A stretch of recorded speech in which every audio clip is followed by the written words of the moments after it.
मुंबईमध्ये आज दूध टंचाई निर्माण होण्याची शक्यता वर्तवली जाते, कारण की मुंबई पुणे द्रुतगती मार्गावरील कोंडीचा फटका सुद्धा बसलेला आहे।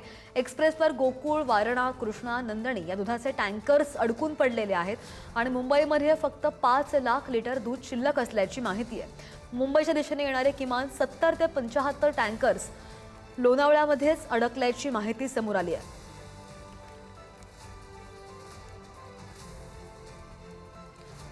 आणि या संदर्भात आणखी माहिती घेऊन आमचे प्रतिनिधी चंदन आपल्या सोबत आहेत। चंदन, दूध टंचाई निर्माण झालेली आहे, आता हे जे नुकसान आहे ते कसं भरून काढण्यात येणार आहे?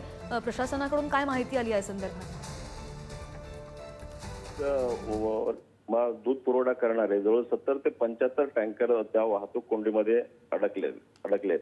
आता मुंबईत फक्त 4 लाख लिटर दूध एवढाच किरकोळ साठा आहे। मुंबईला आज काही ठिकाणीच दूध पुरवठा होईल अशी माहिती मिळते, इतर ठिकाणी त्याची टंचाई निर्माण होणार आहे।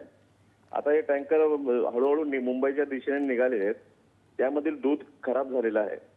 परंतु दूध जरी खराब झालेलं असलं त्याच्यावर प्रक्रिया करून त्याचे दुग्धजन्य पदार्थ तयार केले जातील, परंतु हा मुंबईला होणारा दुधाचा पुरवठा सुरळीत होण्यासाठी किमान 2 दिवस तरी लागणार आहेत। त्यामुळे साहजिकच दुधाचा तुटवडा निर्माण होणार आहे मुंबईमध्ये।